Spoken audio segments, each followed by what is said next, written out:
क्या आप कल्पना कर सकते हैं कि कोई इंसान लाल किले को बेच दे या ताजमहल का सौदा कर दे?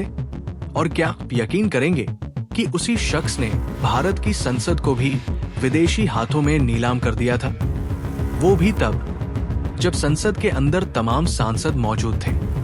ये कोई फिल्मी कहानी नहीं है, ये हकीकत है उस इंसान की जिसके नाम से आज भी ठगी की दुनिया कांपती है। भारत का सबसे बड़ा जालसाज, मास्टर ऑफ डिस्गाइज और धोखे का दूसरा नाम मिथिलेश कुमार श्रीवास्तव, जिसे दुनिया जानती है मिस्टर नटवरलाल के नाम से। बिहार के सीवान जिले के एक छोटे से गांव बंगरा में 1912 में एक बच्चा पैदा हुआ था। किसी ने नहीं सोचा था कि ये मासूम चेहरा एक दिन पूरी भारतीय कानून व्यवस्था के साथ खिलवाड़ करेगा। शुरुआत हुई थी सिर्फ एक दस्तखत से। मिथिलेश ने जाना कि वो किसी के भी हस्ताक्षर हूबहू कॉपी कर सकता है। इसी एक हुनर ने उसे अपराध की उस काली गली में धकेल दिया जहां से वापसी का कोई रास्ता नहीं था। उसकी ठगी का अंदाज इतना शातिर था कि लोग उसे अपराधी नहीं, कोई जादूगर समझने लगे थे।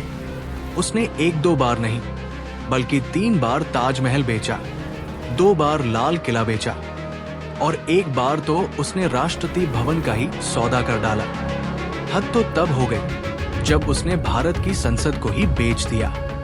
उसने तत्कालीन राष्ट्रपति डॉक्टर राजेंद्र प्रसाद के फर्जी हस्ताक्षर किए और विदेशी पर्यटकों से करोड़ों रुपए ऐंठ लिए। लेकिन नटवरलाल सिर्फ एक ठग नहीं था, वो चकमा देने में माहिर था। उसे पुलिस ने कई बार पकड़ा। 8 राज्यों की पुलिस उसके पीछे थी। उसे कुल मिलाकर 113 साल की सजा सुनाई गई थी। लेकिन क्या आप जानते हैं कि उसने अपनी पूरी जिंदगी में जेल में कितने साल बिताए? 113 साल की सजा के बावजूद वो मुश्किल से 20 साल भी सलाखों के पीछे नहीं रहा। हर बार जब उसे पकड़ा गया, वो पुलिस की आंखों में धूल झोंककर ऐसे गायब हुआ जैसे हवा। कभी पुलिस की वर्दी पहनकर जेल से बाहर निकल गया, तो कभी बीमारी का बहाना बनाकर अस्पताल से रफू चक्कर हो गया।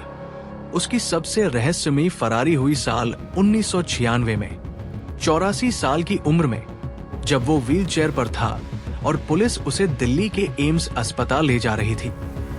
वो नई दिल्ली रेलवे स्टेशन से अचानक गायब हो गया। उसके बाद उसे फिर कभी नहीं देखा गया। नटवरलाल के बारे में आज भी 2 कहानियां मशहूर हैं। उसके भाई का कहना है कि 1996 में ही उसकी मौत हो गई थी। लेकिन नटवरलाल के वकील का दावा था कि वो 2009 तक जीवित था, यानी 97 साल की उम्र तक वो कानून को अपनी उंगलियों पर नचाता रहा। सीवान के उसके गांव वाले आज भी उसे एक रॉबिन हुड की तरह याद करते हैं। कहते हैं कि वो अमीरों को लूटता था और उस पैसे को गरीबों में बांट देता था। लेकिन सवाल ये है कि क्या वो वाकई एक मसीहा था या सिर्फ एक बेहद शातिर अपराधी जिसने व्यवस्था की कमियों का फायदा उठाया? नटवरलाल के मरने की कोई पुख्ता तारीख आज तक सामने नहीं आई है। वो अपनी जिंदगी की तरह अपनी मौत को भी एक पहेली बना गया। आज भी जब कहीं कोई बड़ी ठगी होती है तो पुलिस के ज़हन में एक ही नाम कौंधता है।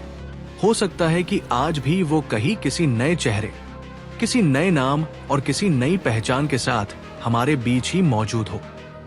क्योंकि नटवरलाल सिर्फ एक इंसान नहीं बल्कि धोखे की वो दास्तान है जिसका अंत आज भी किसी को नहीं पता। अगली बार जब आप किसी ऐतिहासिक इमारत को देखें तो गौर से देखिएगा। क्या पता उसका सौदा भी कहीं गुपचुप तरीके से हो चुका हो।